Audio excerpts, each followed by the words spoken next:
हाँ जी, आज का जो टॉपिक है वो क्या है? Friends with images. क्या क्या चीजें पढ़ चुके हैं? आज के टॉपिक पे आने से पहले ये थोड़ा सा जो है रिवीजन करते हैं कि फ्रेंड विदाउट इमेजेस हो चुका था, ठीक है। इसके अलावा अगर बात करें किसकी भी साइन अप लॉग इन हो चुका था, किसके साथ हुआ था? यूजिंग आइडेंटिटी, ठीक है। इसके अलावा जो स्टार्ट में हमने चीजें देखी थी, स्टार्ट में क्या क्या चीजें देखी थी वो भी देख ही लेते हैं, ताकि थोड़ा सा याद आ जाए कि क्या क्या पढ़ा है और क्या क्या टॉपिक जो है हमारे पास अभी रिमेनिंग है रहते हैं। राउटिंग देख चुके हैं, एट्रीब्यूट राउटिंग है, कन्वेंशन बेस्ड राउटिंग है, और क्या देख चुके हैं भाई? इंटीग्रेशन देख चुके हैं, ठीक है। राउटिंग के बाद जो देखा था वो क्या देखा था? ये एक्शन मेथड हमारे पास कौन कौन से होते हैं, किस किस तरह के होते हैं, तो ये सारे टॉपिक्स हो चुके हैं। फॉरेन की मेरा ख्याल है अभी नहीं हुआ है ना, फॉरेन की और प्राइमरी की वाला। अच्छा, वो वाला काम इसके बाद कर लेंगे। तो आज का टॉपिक क्या है हमारे पास? क्रेड विद इमेजेस है। और जितने टॉपिक्स हो चुके हैं उनकी घर पे प्रैक्टिस करते रहो, क्योंकि हो सकता है कि कभी भी टेस्ट हो जाए। तो बेहतर तरीका ये है कि प्रैक्टिस में रखो सारी पे। तो क्रेड विद इमेजेस की तरफ आते हैं। कोई नई चीज नहीं है, वही वाले सारे काम हैं, वही वाले सारे पैकेजेस हैं जो क्रेड में इस्तेमाल किए थे। बस इमेजेस के लिए एक कंट्रोलर पर जो लॉजिक लिखोगे वो कोड थोड़ा सा बढ़ जाएगा और लॉजिक थोड़ी सी क्या हो जाएगी? चेंज हो जाएगी। तो यहाँ से आके काम शुरू करते हैं। स्टार्ट वहीं से लेना है, राइट क्लिक करके कहाँ पर आना है भाई?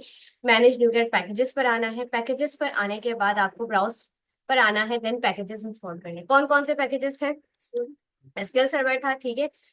डेटाबेस प्रोवाइडर आपका एसक्यूएल सर्वर है, तो उसके लिए Microsoft dot entity framework code dot SQL server install कर लेना है, ठीक है। यहाँ से एसक्यूएल सर्वर लिखने पर अगर नहीं मिल रहा है तो पूरा लिख लेते हैं, क्योंकि 2022 है तो हो सकता है ना मिले, तो यहाँ से आकर पूरा ही लिख लेते हैं। है कहाँ है? ये रहा, सेकेंड ऑप्शन आ रहा है, ठीक है। ये रहा, Microsoft dot entity framework code dot SQL server. अब कंपेटिबिलिटी का खास ख्याल रखना है। अगर मैं 8 पॉइंट पर काम कर रही हूँ, 8.0.0, तो 8 का मैं लेटेस्ट वर्जन ले सकती हूँ, ठीक है। 9 पर हो सकता है कंपेटिबिलिटी का इशू आ जाए। तो बस प्रोजेक्ट बनाना, आप लोगों के पीसी में भी अब 2022 ही मौजूद है, तो वहां पर बाय डिफॉल्ट जो प्रोजेक्ट बन रहा होगा वो 8 पर बन रहा होगा। अगर फिर भी समझ ना आए तो उस पर डबल क्लिक करना। डबल क्लिक करने के बाद आपको पता चल जाएगा कि भाई आपका प्रोजेक्ट किस पे बना, ठीक है। यहाँ से देखकर उसी हिसाब से पैकेज ऐड कर लेना, ठीक है। उसके बाद क्या है, ये मैं सारा नहीं हटाती हूँ, यहीं से मैं क्या लिख लेती हूँ भाई? टूल्स। टूल्स का क्या काम है? माइग्रेशन के लिए यूज होता है। इस पर क्लिक करोगे तो यहाँ से आप इसकी डेफिनेशन वगैरह भी पढ़ सकते हो। ऐड माइग्रेशन कर रहे हो, ड्रॉप डेटाबेस या अपडेट डेटाबेस वाली कहानी जो है वो आपके पास किसकी हेल्प से हो रही होती है? टूल्स।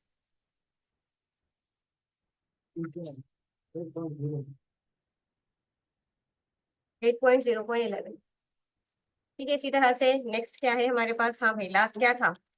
डिजाइन, ठीक है। और यहाँ से आते हैं और ये भी क्या कर लेते हैं? 8.0.11। तीनों पैकेजेस इंस्टॉल्ड हुए कि नहीं हुए? वैसे तो हो गए, फिर भी दिल की तसल्ली के लिए क्या करो, इंस्टॉल पर आओ और ये जो लिखा हुआ है इसको हटाओ और एक बार चेक कर लो कि भाई तीनों पैकेजेस आपके पास यहाँ शो हो भी रहे हैं कि नहीं। जो जो पैकेजेस आपके पास इंस्टॉल हुए हैं वो यहाँ शो हो रहे हैं। हमने जो तीनों पैकेजेस इंस्टॉल किए ये हमारे पास शो हो रहे हैं, ठीक है। नेक्स्ट स्टेप क्या था? मॉडल क्लास बनानी है। कोड फर्स्ट अप्रोच को ही लेकर काम कर रही हूँ मैं, क्रेड विद इमेजेस वाला। तो कोड फर्स्ट अप्रोच में पैकेजेस इंस्टॉल करने के बाद आपके पास क्या है? मॉडल क्लास बनाना है। राइट क्लिक करना है, ऐड पर आना है, ऐड पर आने के बाद क्लास, ठीक है। अब मॉडल क्लास जो भी बनाओ तो उसमें खास ख्याल रखना है कि इमेज वाली फील्ड भी होनी चाहिए। जैसे मैंने कहा प्रोडक्ट्स के नाम से बनाते हैं। अब यहाँ पर जो हमारी प्रॉपर्टीज बनेंगी वो किस तरह से बनती है, इसको थोड़ा सा बढ़ा लेते हैं ताकि प्रॉपर सारी चीजें दिख रही हो। प्रॉपर्टीज कैसे बनाते हैं भाई? PROP टैप टैप प्रेस करना है तो वो प्रॉपर्टी बना के दे देगा। यहाँ माय प्रॉपर्टी की जगह प्रॉपर्टी का नाम, जैसे मैंने कहा यहाँ आईडी है, आप प्रोडक्ट आईडी भी रख सकते हो। डेटा टाइप चेंज करने की जरूरत होगी तो करेंगे, क्योंकि अभी फिलहाल आईडी ली है तो आईडी के लिए इंटीजर बिल्कुल ठीक है, ठीक है। और क्या हो सकता है भाई? यहाँ पर मैंने कहा प्रोडक्ट के नाम के लिए पी नेम ले लिया, अपनी मर्जी से कोई भी नाम दे सकते हो। और प्राइस होगी कोई ना कोई, क्वांटिटी भी होगी, यहाँ से आगे क्वांटिटी, और लास्ट में क्या रख लेते हैं? इमेज, ठीक है। तो यहाँ से आकर इमेज। डेटा टाइप चेंज होनी चाहिए। यहाँ अगर प्रोडक्ट का नाम है तो उसकी डेटा टाइप क्या होनी चाहिए? स्ट्रिंग। प्राइस और क्वांटिटी के लिए बिल्कुल सेट है, इसी को कॉपी करो। इमेज के लिए भी क्या होनी चाहिए? स्ट्रिंग, ठीक है। इसको क्या बनाना है मैंने? प्राइमरी की। तो प्राइमरी की बनाने के लिए जो डेटा एनोटेशन हम लगाते हैं वो किस नाम से लगाते हैं? की। इसी पॉइंट पे कंट्रोल डॉट करके इसको ऐड भी करवा लेना है, component model dot data annotation, ठीक है। सारी फील्ड्स अगर जरूरी है तो उसके साथ हम क्या लगा देंगे भाई? रिक्वायर्ड लगा देंगे, ठीक है। यहाँ से आके कॉपी करते हैं एंड देन प्राइस के बाद क्या है भाई? क्वांटिटी भी जरूरी है और इमेज भी जरूरी है। अब कुछ लोग ये गलती करते हैं कि भाई आखिर में कोई फील्ड है ही नहीं और उसके साथ भी रिक्वायर्ड लगाते हैं, तो उसमें मसला आता है। ये वाली चीज है, ये वाला रिक्वायर्ड इसके साथ है और ये वाला रिक्वायर्ड इसके साथ है, ठीक है, तो ये वाली बात समझ आनी चाहिए। अब करना क्या है, नेक्स्ट स्टेप क्या होता है भाई, कोड फर्स्ट अप्रोच की अगर हम बात करें, डीबी कॉन्टेक्स्ट की क्लास बनती है जहां जाकर हम किसको ऐड करवाते हैं, अपनी मॉडल क्लास को ऐड करवाते हैं। कैसे बनाएंगे, बिल्कुल वैसे ही बनाएंगे जैसे मॉडल क्लास बनाइए। बस नाम आपने कुछ इस तरह का रखना है कि आपको बाद में पढ़कर समझ आए कि भाई ये कौन सी क्लास है, आपकी डीबी कॉन्टेक्स्ट की क्लास, ठीक है। तो मैंने माई डीबी कॉन्टेक्स्ट रख लिया है। अब इसमें क्या करना है, सबसे पहले इसको इनहेरिट करवाना है जो मेन डीबी कॉन्टेक्स्ट की क्लास है, क्योंकि अगर अभी मैं इसको ऐसे रखूं और यहाँ की प्रॉपर्टी डिफाइन कर दूं तो ये भी बिल्कुल वैसी ही दिख रही है जैसे कि ये वाली क्लास थी। अब ये डीबी कॉन्टेक्स्ट की क्लासेस को बताने के लिए आपको क्या करवाना पड़ेगा भाई, इनहेरिट करवाना पड़ेगा। किसके साथ इनहेरिट करवाना पड़ेगा, डीबी कॉन्टेक्स्ट के साथ। जैसे ही डीबी कॉन्टेक्स्ट के साथ इनहेरिट करवाओगे उस पॉइंट पे वो कहेगा कि किसको ऐड करवा लो भाई, एंटिटी फ्रेमवर्क कोड को ऐड करवा लो, तो आपने टॉप पे ऐड करवा। देन नेक्स्ट स्टेप क्या है भाई, कंस्ट्रक्टर बनाना है। कंस्ट्रक्टर कैसे बनाएंगे, कंस्ट्रक्टर क्यों बनाना है, ये सारी चीजें आपको पता है। कंस्ट्रक्टर के अंदर आपने क्या देना है भाई, डेटा टाइप बतानी है कि इसके अंदर किस तरह का डेटा आने वाला है। डेटा टाइप जैसे आप बताते कि अभी स्ट्रिंग है नेम के लिए, इंटीजर है नंबर के लिए, तो यहाँ पर जो डेटा आने वाला है उसकी टाइप क्या है, डीबी कॉन्टेक्स्ट ऑप्शन। ये है क्या, बेसिकली एक क्लास है, इस क्लास का आप क्या बनाओगे, ऑब्जेक्ट। ऑब्जेक्ट किसी भी नाम से बना सकते हो, लेकिन रिकमेंडेशन किस चीज की, ऑप्शन की। तो आपने वही चीज लेनी है जो रेकमेंड की जाए, ताकि बाद पे अगर उसी सेम प्रोजेक्ट पे कोई काम कर रहा है तो उसको परेशानी ना हो, ठीक है। अब ये बेस से इनहेरिट करवा के ऑप्शन क्यों लिया, बार बार बताया है मैंने कि जिस क्लास से मैंने इनहेरिट करवाया, बेस का कीवर्ड लगता ही इसलिए कि हम पेरेंट क्लास की बात कर रहे हैं। इस क्लास में भी सेम कंस्ट्रक्टर मौजूद है जो कि एज अ पैरामीटर मेरे पास क्या एक्सेप्ट कर रहा है, वेरिएबल एक्सेप्ट कर रहा है। अगर यहाँ से राइट क्लिक करके गो टू डेफिनेशन में जाओ तो आपको ये वाली बात दिख रही होगी, समझ आ रही होगी कि भाई ये जो पेरेंट क्लास है इसके अंदर भी सेम आपके पास क्या है भाई, इसी नाम से। गो टू डेफिनेशन में आते हैं। अच्छा, नेविगेट हो रहा है, ठीक है। अच्छा, यहाँ पर आकर अगर आप देखोगे तो यहाँ पर भी आपके पास जो है डीबी कॉन्टेक्स्ट की क्लास है, और डीबी कॉन्टेक्स्ट की क्लास के अंदर एक प्रॉपर्टी है, एक मेथड है, क्लास है, किस नाम से, डीबी कॉन्टेक्स्ट ऑप्शंस के नाम से, जो कि एज अ पैरामीटर किसको एक्सेप्ट कर रहा है, ऑप्शंस को ही एक्सेप्ट कर रहा है। इसीलिए हमने यहाँ पर ये वाला काम किया है, ठीक है। नेक्स्ट जो बहुत ही इंपॉर्टेंट काम है कि अगर हम ऐड ना करें अपनी मॉडल क्लास को यहाँ पर तो माइग्रेशन तो हो जाती है, लेकिन फिर हमारी मॉडल क्लास हमारे डेटाबेस में पहुंचेगी नहीं। तो यहाँ पर आके कंस्ट्रक्टर के बाहर आपने किसको ऐड करवाना है, अपनी मॉडल क्लास, ठीक है। ये डेटा टाइप और ये माय प्रॉपर्टी हटा दो। यहाँ पर क्या लिखो, क्या भाई, डीबी सेट, ठीक है। और डीबी सेट का नाम क्या है हमारे पास अभी, प्रोडक्ट, ठीक है। तो यहाँ से आके प्रोडक्ट को चूज कर लेते हैं, प्रोडक्ट्स। जिस नाम से भी आपने क्या रखा है भाई, अपनी मॉडल क्लास बनाई है उसी के प्रूलर से अमूमन ऑब्जेक्ट बन रहा होता है, लेकिन इत्तेफाक से हमने रखा ही प्रोडक्ट है, प्रोडक्ट से, तो यहाँ पे प्रोडक्ट से ही बन रहा है, कोई मसले वाली बात नहीं। लाजमी नहीं है कि अगर मैं प्रोडक्ट से ना बनाऊं तो गलती आए, लेकिन रिकमेंडेशन इस चीज की होती है कि जो भी आपके मॉडल का नाम है उसके प्रूलर से क्या बनाओ, उसका ऑब्जेक्ट, ठीक है। अब यहां से मैंने ये जो मॉडल क्लास है मैंने पहुंचाना डेटाबेस में, तभी तो भाई जब यूजर फॉर्म फिल कर रहा होगा डेटा डेटाबेस में आ रहा होगा, तो डेटाबेस की बात आ गई तो उसका क्या मतलब है, क्या कहाँ जाना पड़ेगा, appsetting.json में, और अपनी कनेक्शन स्ट्रिंग बना, ठीक है। तो कनेक्शन स्ट्रिंग के लिए सिंपल लिखते हैं कनेक्शन स्ट्रिंग, और यहाँ पर आके कोई भी एक नाम दे देते हैं, देन सर्वर इक्वल, ठीक है। आके यहाँ से क्या ओपन कर लेते हैं भाई, एसक्यूएल सर्वर।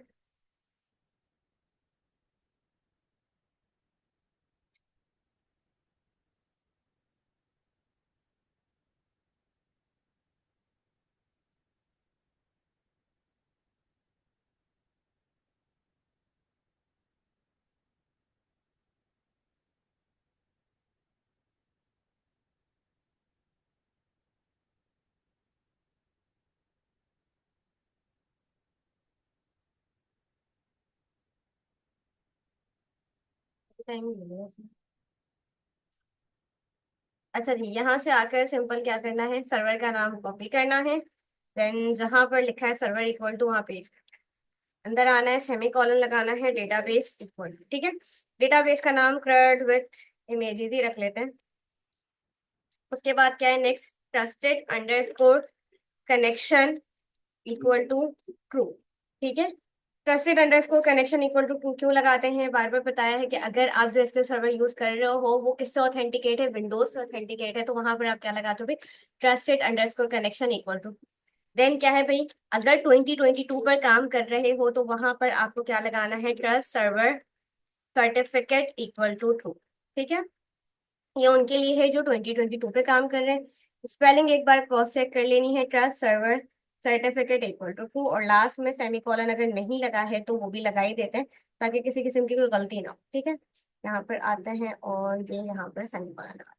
अब यही कनेक्शन स्ट्रिंग हमें क्या करनी है भाई, कॉपी करनी है कनेक्शन स्ट्रिंग और क्या भाई डीबी कॉन्टेक्स्ट की क्लास। दोनों चीजें कॉन्फ़िगर कहाँ करनी है, प्रोग्राम डॉट सी एस, क्योंकि आपको पता है एप्लीकेशन चलती कहाँ से, प्रोग्राम डॉट सी एस से। अगर 2022 पे काम कर रहे हो, 19 पे काम कर रहे हो तो स्टार्टअप से।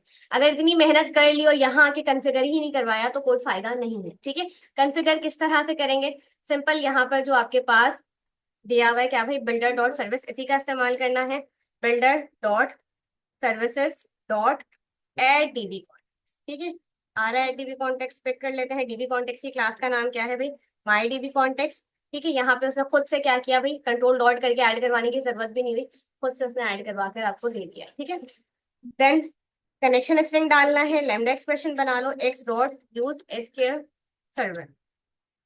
ठीक है, यहाँ पर आके राउंड ब्रैकेट और डबल कंट्रोल बी चला। ठीक है, कनेक्शन स्ट्रिंग भी ऐड हो गई, डीबी कॉन्टेक्स्ट की क्लास भी ऐड हो गई। इसके बाद नेक्स्ट स्टेप क्या है, क्या करना है भाई, माइग्रेशन बनानी है। तो यहीं से अगर पैकेज मैनेजर कंसोल आपको शो हो रहा है अच्छी बात है, अदरवाइज टूल्स पर आओगे, टूल्स पर आने के बाद NuGet package manager, then package manager console. ठीक है, क्या बनाना है भाई, माइग्रेशन ऐड हाइफन माइग्रेशन, और माइग्रेशन का नाम कुछ भी हो सकता है, कहीं से देखकर नहीं लिखना, अपनी मर्जी से लिखना है।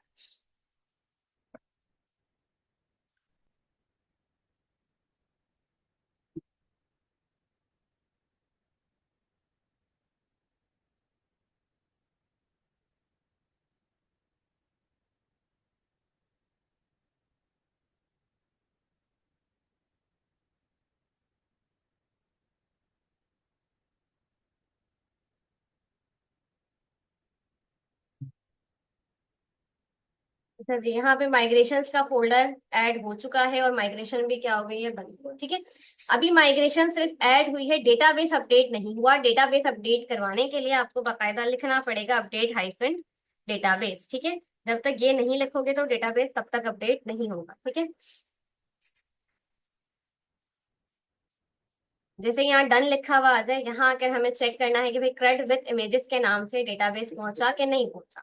तो यहाँ आना है, कनेक्ट पर क्लिक करना है और एक बार चेक कर लेना है कि भाई क्रेड विद इमेजेस के नाम से डेटाबेस यहाँ है कि नहीं। राइट क्लिक करके एक बार रिफ्रेश भी कर ही लेते हैं और यहाँ से देख लेते हैं भाई ये रहा क्रेड विद इमेजेस।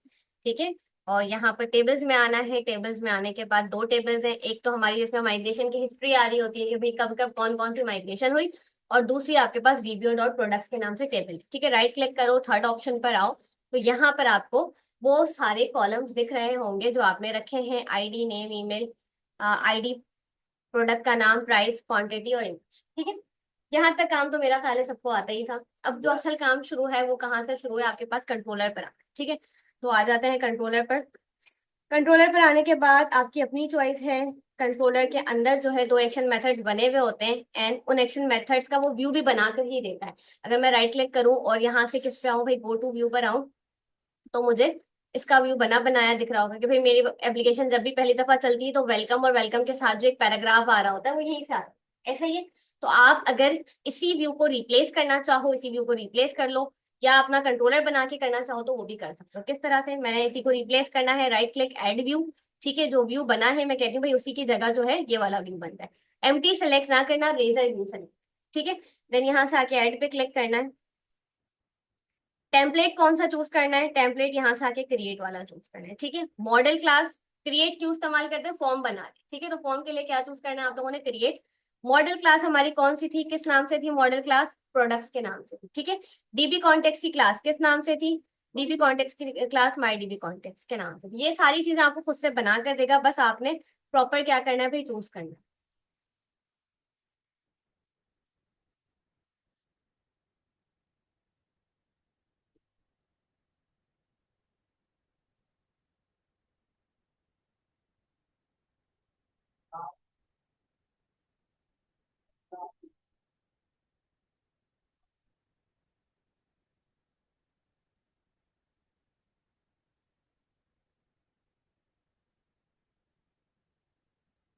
अच्छा ठीक है, हाँ फॉर्म बन गया है। अब जब हम पहली दफा एप्लीकेशन चलाते थे तो वो जो पहले वाला आपके पास एक्शन मेथड का व्यू चल रहा था, उसकी जगह क्या चल रहा होगा, उसकी जगह ये फॉर्म आ रहा होगा। इसको एक बार चला कर देखते हैं। कि फॉर्म में क्या क्या चीजें ऐड करने की जरूरत है और क्या चीजें जो है वो आपके पास आपको दिख रही होंगी।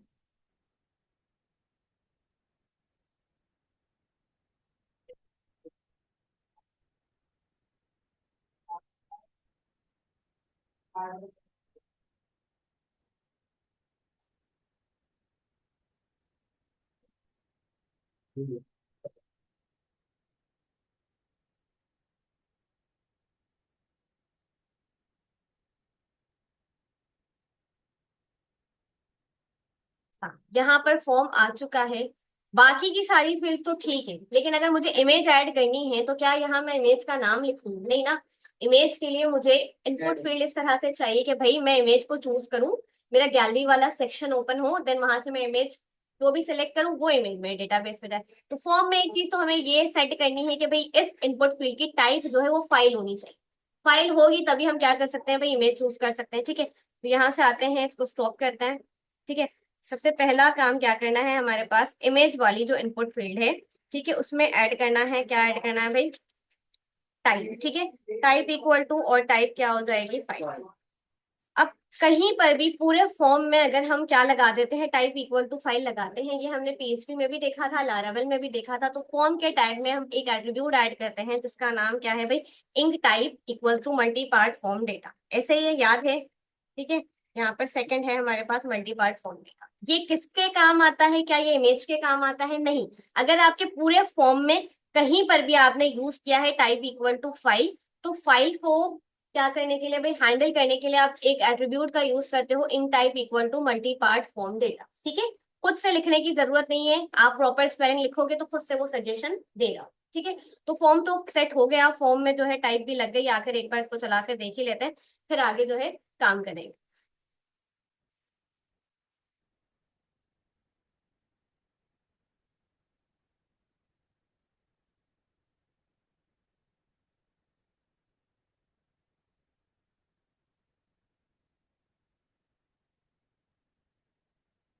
अच्छा, ये देखो यहाँ से अब आपके पास क्या आ रहा है, चूज फाइल का ऑप्शन आ रहा है।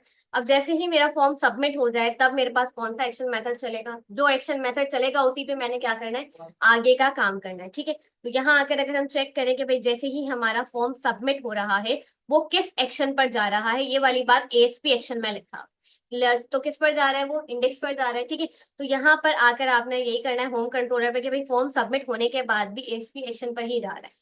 ठीक है, तो यहाँ पे किस तरह से काम करना है, सबसे पहला काम तो ये है कि आपके पास जिस मॉडल क्लास में डलवाना है डेटा, यानी प्रोडक्ट्स के अंदर डलवाना है, प्रोडक्ट्स वाले टेबल में डलवाना है, उसको आपने कहाँ डिफाइन किया है, कहाँ ऐड किया है, डीबी कॉन्टेक्स्ट की क्लास।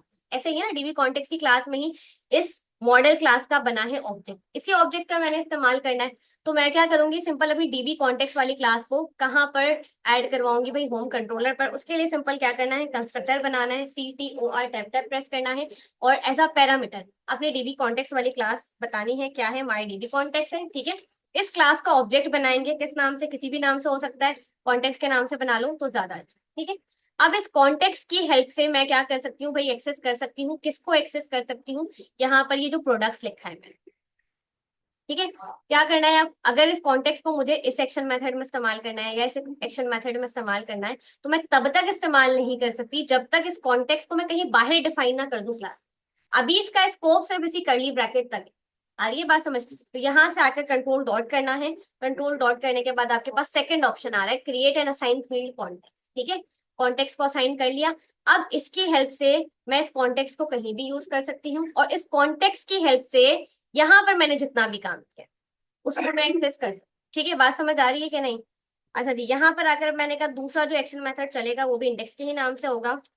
कंट्रोल भी चला दिया। जब भी आपके पास डेटा डेटाबेस में जाता है या आप डेटाबेस से कोई डेटा मंगवाते हो तो वहां पे कुछ HTTP रिक्वेस्ट चलती है, तो यहाँ पर डेटा डलवाने के लिए हम किसका यूज करेंगे, पोस्ट का इस्तेमाल करेंगे। ठीक है, देन यहाँ पर आकर सेम सेम नाम है तो एरर तो आना बनता ही है। यहाँ पर आकर आपने बताना है कि भाई किस मॉडल क्लास में आपने डेटा डलवाना है, उसका नाम, तो मॉडल क्लास का नाम हमारे पास क्या है, प्रोडक्ट्स।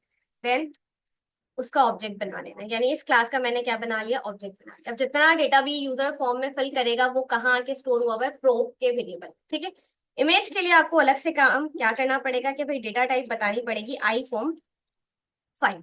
आई फॉर्म फाइल के बाद आप अपनी इमेज वाली फील्ड का नाम, इमेज वाली फील्ड का नाम कहाँ से देखकर लिखना है, यहाँ पर आना है, और अगर नाम याद नहीं है यहीं से कॉपी करना है। कॉपी करने के बाद कहाँ आना है भाई, कंट्रोलर पर, और यहाँ पे, ठीक है। अच्छा, अब इमेज आप जब डलवाओगे तो सिर्फ और सिर्फ इमेज यहाँ पर जो है ना, इमेज का पाथ स्टोर होता है, नाम स्टोर हो, इमेज यहाँ पर नहीं आएगी डेटाबेस। इमेज कहाँ आनी चाहिए, यहाँ पर कोई फोल्डर होना चाहिए कि यूजर जब भी हमारी वेबसाइट पर आए, कोई भी इमेज अपलोड कर रहा है तो वो हमारे पास इस फोल्डर में आए। तो फोल्डर में जब भी स्टैटिक फाइल का काम होता है तो वो कहाँ पर हो रहा होता है, www रूट के फोल्डर में, ठीक है। तो यहाँ पर राइट क्लिक करना है, ऐड पर आना है, और एक फोल्डर बना लेना है। किस नाम से, किसी भी नाम से हो सकता है, इमेजेस के नाम से। अब जब भी कोई भी इमेज अपलोड होगी, यहाँ तो भाई इमेज का नाम स्टोर हो रहा है, यहाँ पर आकर अगर आप देखोगे तो इमेजेस यहाँ पर आ रहे हैं, ठीक है। तो जब हम रीड करवाएंगे तो यहीं से रीड करवाएंगे।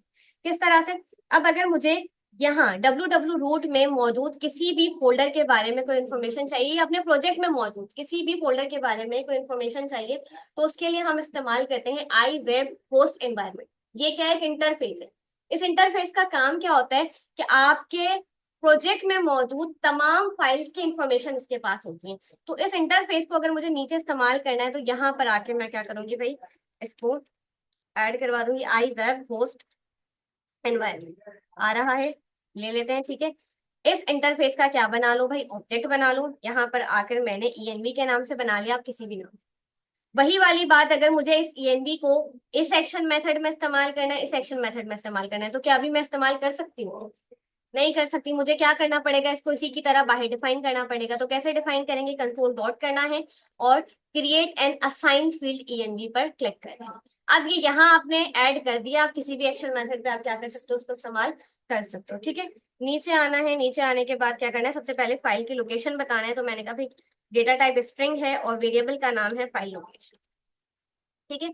और किस तरह से बताना है, आपके पास एक क्लास आती है पाथ डॉट कंबाइन, ठीक है। यहाँ पर आके जो जो चीजें मैं यहाँ यूज कर रही हूँ, साथ साथ इसके लिए जो नेम स्पेस है वो टॉप पर ऐड होता जा रहा है। आ रही है बात समझ? तो आपको, अगर आप 19 में काम कर रहे हो तो वो आपको ऐड करवाना पड़ेगा, ठीक है। तो यहाँ से आके पाथ डॉट कंबाइन के अंदर सबसे पहले जो है वो क्या बताना है कि भाई किस फोल्डर में आपके पास सारा डेटा जाएगा, जो भी इमेज यूजर डालेगा। ENV डॉट लगा के वेब रूट पाथ, ये आपको मिलता है। ये किसकी बात हो रही है, ये इसकी बात हो रही है, www रूट के फोल्डर की बात हो रही है, ठीक है।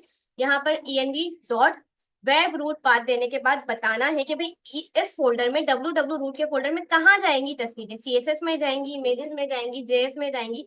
तो क्या है हमारे फोल्डर का नाम, इमेजेस। अपने फोल्डर का नाम दें। अच्छा, सिर्फ और सिर्फ तस्वीर नहीं जाती, तस्वीर के साथ साथ जो है उसका नाम भी जा रहा होता है। ऐसे ही ना, इमेज है, इमेज 1 के नाम से IMG1, IMG2 download dot JPG, इस तरह से नाम के साथ स्टोर होगी। तो यहाँ पर आकर आपने बताना है क्या भाई, इमेज अपने नाम के साथ जाएगी, इमेज डॉट फाइल है, ठीक है। यहाँ पर हमने क्या बताया, सिर्फ और सिर्फ लोकेशन बताया है कि भाई यहाँ पर आपके पास www रूट का फोल्डर है, उसमें इमेजेस का एक फोल्डर मिलेगा। इमेजेस के फोल्डर के अंदर जो इमेजेस जाएंगी वो किस तरह से जाएंगी, फाइल नेम के साथ जाएंगी। यहाँ पर सेट करने के बाद क्या करवाना है, इस फाइल को रीड करवाना है। रीड करवाने के लिए आपके पास एक क्लास आती है फाइल स्ट्रीम। इस क्लास का क्या बना लो, ऑब्जेक्ट। ऑब्जेक्ट किस तरह से बनाते हैं अच्छे से पता है, फाइल स्ट्रीम ऑब्जेक्ट मैंने FS के नाम से बनाया है, फाइल स्ट्रीम की शॉर्ट फॉर्म। आप यहाँ पर FS की जगह कुछ भी रख सकते हो, कोई फर्क नहीं पड़ता, ठीक है। देन अगेन क्या है भाई, फाइल स्ट्रीम लिख लेते हैं, सजेशन नहीं आ रही है तो, ठीक है। ये क्या बना लिया हमने, क्लास का ऑब्जेक्ट। अब यहाँ पर क्या बताना है, जो लोकेशन हमने सेट की है वो, ठीक है, इसी को कॉपी करो और यहाँ लाके पेस्ट। अब इस लोकेशन पर हम क्या करवाएंगे भाई, बताएंगे। यहाँ पर देखो, अगर आपके पास दो चीजें आ रही है फाइल स्क्रीन में, पहली चीज क्या है, आपने पाथ बता दिया, लोकेशन बता दिया कि इमेज जाके स्टोर कहाँ हो रही है। दूसरी चीज फाइल का मोड बता कि भाई इस लोकेशन पे जाके तस्वीर डिलीट करनी है, अपडेट करना है कि रखवाना है। तो हमें अभी क्या करवाना है, रखवाना है। तो उसके लिए हम क्या बताएंगे, फाइल मोड डॉट क्रिएट। जैसे याद होगा कि अगर हम, मैं इंडेक्स के लिए भी फॉर्म बना रही थी तो फॉर्म में मेरे पास क्रिएट का ऑप्शन आ रहा है। इसी तरह से अगर मुझे इमेज अपलोड करवानी है तो वहां पर मैं क्या बताऊंगी, क्रिएट। अब तस्वीर को आपने बता दिया कि भाई यहाँ पर जाके क्या करना है, अपलोड करना है, यानी कि फाइल का मोड रीड करवा दिया। नेक्स्ट स्टेप क्या है, उसको रखवाने के लिए हमारे पास एक मेथड आता है कॉपी टू।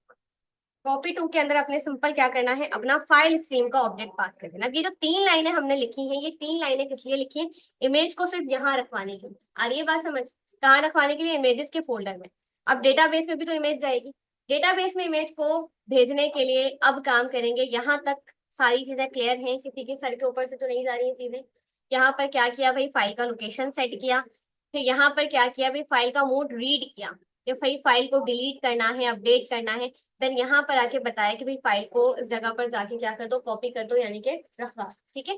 नेक्स्ट क्या करना है, डेटाबेस में डेटा डलवाना है। डेटाबेस में डेटा डलवाने के लिए क्या करेंगे, सिंपल, मैंने कहा भाई प्रो डॉट इमेज के अंदर क्या रखवाओ, इमेज डॉट फाइल, यानी कि डेटाबेस के अंदर सिर्फ और सिर्फ क्या जाना चाहिए, फाइल का नाम जाना चाहिए।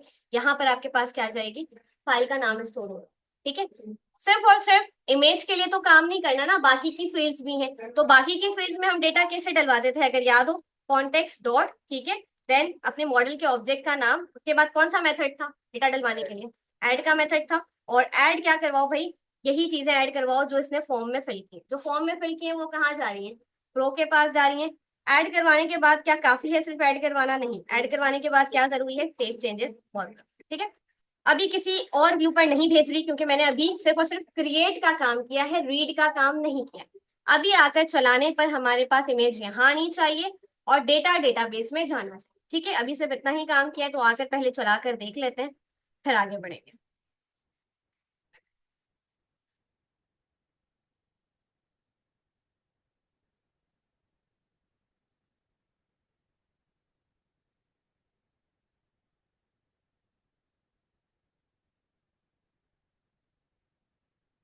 तो यहाँ पर कोई भी नाम लिख लेते हैं, लाइक वॉच, रैंडम कोई भी प्राइस, क्वांटिटी, इमेज, इमेज मिलेगी यहाँ से। ओपन पे क्लिक करते हैं, क्रिएट पे क्लिक करते हैं। डेटा गया कि नहीं गया, आकर एक बार देख लेते हैं। डेटा यहाँ आ चुका। ठीक है। अब जो नेक्स्ट है, बहुत ही इंपॉर्टेंट चीज, कि आपके पास इमेजेस के फोल्डर में इमेज आएगी, तो यहाँ पर इमेजेस के फोल्डर में आओ तो इमेज भी आपके पास क्या है, आ चुकी है। ठीक है। नेक्स्ट क्या करवाना है भाई, क्रिएट वाला काम डन हो गया। अब मैं चाहती हूँ कि भाई यहाँ पर मेरे पास जैसे ही मेरा फॉर्म फिल हो, वो मुझे किस पेज पे रिडायरेक्ट कर दे। थ्रेड में सेकंड पार्ट क्या होता है आपके पास, शो का काम करना है, यानी रीड का काम करना है। तो यहाँ पर मैं आके कहती हूँ कि भाई मैंने एक और एक्शन मेथड बनाना है, ठीक है, और वो हम शो के ही नाम से बना लें। ठीक है। यहाँ पर आके कह देते हैं कि भाई जैसे ही फॉर्म फिल हो जाए, यूजर डिटेल्स डाल ले, प्रोडक्ट्स की सारी डिटेल्स डाल ले, तो वो हमें ये वाला व्यू ना दिखाए, बल्कि रिटर्न रिडायरेक्ट करवाए। कहाँ रिटर्न रिडायरेक्ट करवाए भाई, शो पर। ठीक है। तो इसी को कॉपी कर लेते हैं एंड यहाँ पर पेस्ट कर। ठीक है। अब जैसे ही आपका फॉर्म फिल होगा, आप किस पेज पर रिडायरेक्ट हो जाओगे, शो के पेज पे। शो के लिए क्या करना है, सबसे पहले तो व्यू बना लेते हैं, right click, add view. Add view के बाद रेजर व्यू, देन ऐड पर क्लिक करेंगे। ऐड पर क्लिक करने के बाद टेम्पलेट क्या चूज होना चाहिए शो के लिए, हाँ भाई, लेफ्ट। ठीक है। मॉडल क्लास का नाम क्या होना चाहिए भाई, मॉडल क्लास का नाम प्रोडक्ट्स है, नहीं। डीबी कॉन्टेक्स की क्लास आपके पास क्या है, माई डीबी कॉन्टेक्स, और यहाँ पर आके क्या कर देना है, ऐड।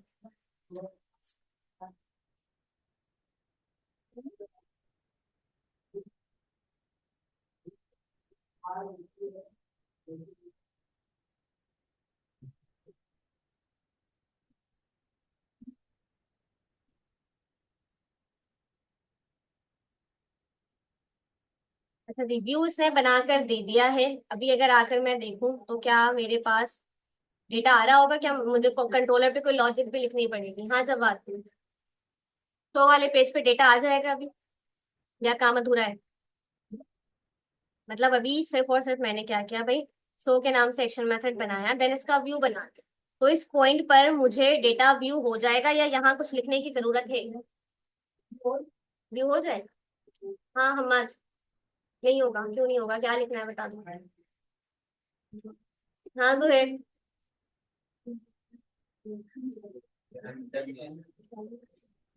भाई लिखेंगे ना कि डेटा किस फॉर्मेट में दिखाना है, डेटा किसका दिखाना है, कॉन्टेक्स्ट डॉट प्रोडक्ट्स डॉट का जो डेटा है वो किस फॉर्मेट में दिखाओ, लिस्ट की फॉर्मेट में। ठीक है। लिस्ट के फॉर्मेट में डेटा को मंगवाने के बाद किसी एक वेरिएबल में स्टोर कर दो। जैसे मैंने कहा कि भाई सिंपल कहाँ स्टोर कर लिया, डेटा के वेरिएबल में स्टोर कर लिया। आपके पास जितना भी डेटा लिस्ट की फॉर्मेट में आ रहा था वो कहाँ आ चुका है, डेटा में स्टोर हो चुका है। डेटा को कॉपी करो और कहाँ भेज दो भाई, अपने व्यू में। ठीक है। ये वाला काम करते हैं किसके लिए, जब भी हम डेटा को व्यू करवा रहे होते हैं, रीड कर।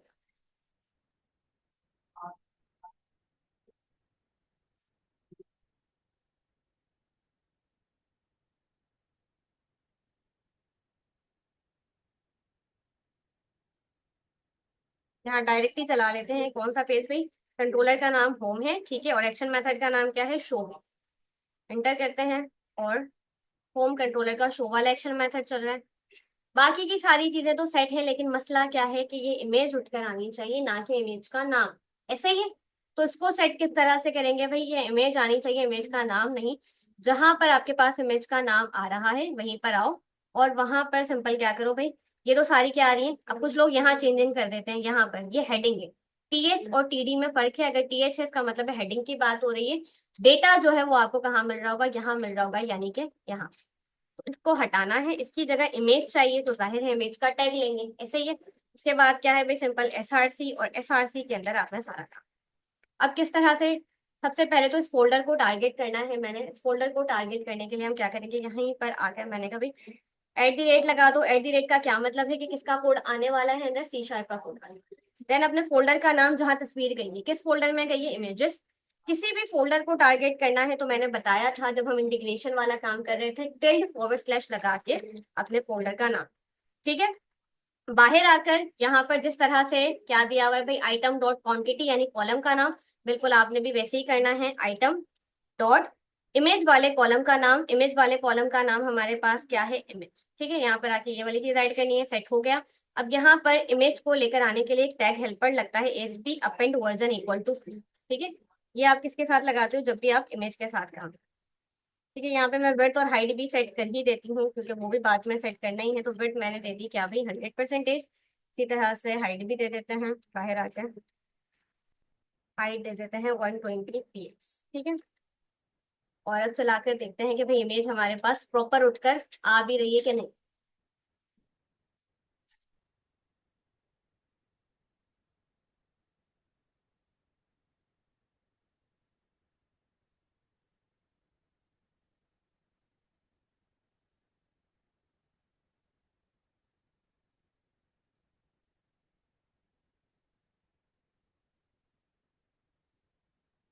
इमेज उठकर आ रही है। अब यहाँ से अगर रिडायरेक्ट करवाना चाहते हो कि भाई क्रिएट न्यू पर क्लिक करें तो फॉर्म के पेज पर पहुंच जाए, ठीक है। और फॉर्म के पेज से जैसे ही फॉर्म फिल करें तो कहाँ पर पहुंच जाए? शो के पेज पे। तो ये वाला काम भी देख ही लेते हैं। वैसे तो ये बहुत आसान है, आप लोग भी कर सकते हो। show.cshtml पर ही आपको कहीं ना कहीं दिख रहा होगा क्रिएट न्यू, ठीक है। तो यहाँ से आते हैं ऊपर और देखते हैं क्रिएट न्यू कहाँ है? यहाँ, ठीक है। क्रिएट न्यू पे क्लिक करने पे मेरा एक्शन मेथड कौन सा चलना चाहिए? इंडेक्स वाला एक्शन मेथड चलना चाहिए। तो यहाँ मैंने क्या लिख दिया? ठीक है। इसी तरह से मुझे इंडेक्स के पेज पे बैक टू लिस्ट का ऑप्शन मिल रहा होगा। बैक टू लिस्ट का मतलब है मुझे मेरा सारा डेटा दिखा दो। तो जैसे ही मैं बैक टू लिस्ट पे क्लिक करूं तो मैं कहाँ पहुंच जाऊं? शो पे। तो ये सारी चीजें भी सेट कर लो, ताकि क्या है भाई? प्रॉपर आपके पास काम चल रहा हो। जहां से जो भी लिंक लगा है वो प्रॉपर रिडायरेक्ट करवा रहा हूँ, क्योंकि अगर किसी लिंक पर क्लिक करें और नॉट फाउंड दिखाए तो ये एक अच्छी चीज नहीं है। अब यहाँ से पहले फॉर्म फिल कर लेते हैं और चेक करते हैं फॉर्म फिल करने के बाद शो वाले पेज पर जा भी रहे हैं कि नहीं। क्योंकि यहाँ से आके वॉच ही लिख लेते हैं, प्राइस रैंडम कुछ भी डाल देते हैं, क्वांटिटी, और यहाँ से आके कोई भी इमेज चूज कर लेते हैं। उन पे क्लिक करते हैं, क्रिएट पे क्लिक करते हैं, ठीक है। ये आपके पास आ रहा है। क्रिएट न्यू पे क्लिक करोगे, फॉर्म पे रिडायरेक्ट हो गए। बैक टू लिस्ट पे क्लिक करोगे, यहाँ पर, ठीक है। तो अब इसमें कोई ऐसी चीज समझना